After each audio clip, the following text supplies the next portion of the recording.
ഗായികയും അഭിനേത്രിയുമായ മച്ചാട്ട് വാസന്തിയുടെ ജീവിതകഥ പറയുകയാണ് പച്ചപ്പനന്തത്ത എന്ന പുസ്തകം. PK മേദിനിക്ക് നൽകിക്കൊണ്ട് നിലമ്പൂർ ആയിഷ പുസ്തക പ്രകാശനം നിർവഹിച്ചു. സ്ത്രീ കൂട്ടായ്മയിലെ ഏക പ്രസാധകരായ സമതയാണ് പുസ്തകം തയ്യാറാക്കിയിരിക്കുന്നത്.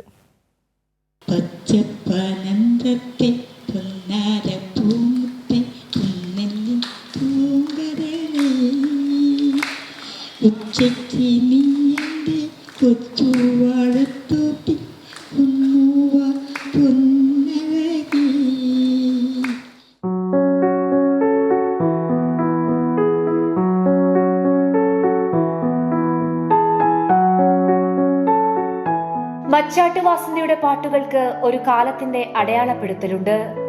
തന്റേതായ ശബ്ദം കൊണ്ട് വിപ്ലവഗാനങ്ങളിൽ ഒരിടം തീർത്ത ഗായിക, പിന്നെ അഭിനയത്തിന്റെ പടവും ചവിട്ടി ഒപ്പം ആസ്വാദകരുടെ മനസ്സും. നിസ്സംശയം ഒരു കമ്മ്യൂണിസ്റ്റ് ഗായിക എന്ന് വിളിക്കാം മച്ചാട്ട് വാസന്തിയെ. അത് പറയുകയാണ് പച്ചപ്പനന്തത്ത എന്ന പുസ്തകം.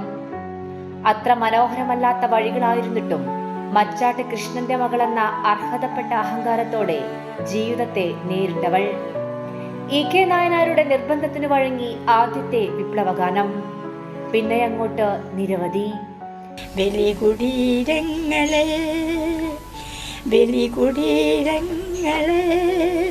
സ്മരണകളിരമ്പും രങ്ങളിൽ സമരപുളകങ്ങൾ തൻ സിന്ദൂരമതി.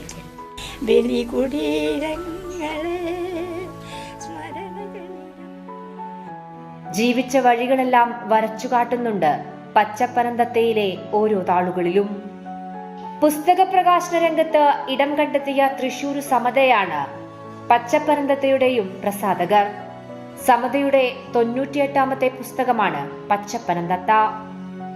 മച്ചാട്ട് വാസന്തി ഏറെ നമസ്കരിക്കപ്പെട്ട ഒരു കലാകാരിയാണ് എന്ന് പറയേണ്ടി വരും. സിനിമകളിൽ ഗായികയും അതുപോലെ തന്നെ അഭിനേത്രിയായും നിറഞ്ഞു നിന്ന മച്ചാട്ട് വാസന്തി പക്ഷേ ആ രീതിയിൽ ജനശ്രദ്ധ ആകർഷിക്കുന്ന രീതിയിൽ ഒന്നും അടയാളപ്പെട്ടില്ല എന്നുള്ളതൊരു വാസ്തവമാണ്. അപ്പോൾ അതുകൊണ്ട് സമത 98ാമത്തെ പുസ്തകം, ഇത് മച്ചാട്ട് വാസന്തിയുടെ ജീവചരിത്രം പ്രകാശിപ്പിക്കണം എന്ന് ആഗ്രഹിച്ചു.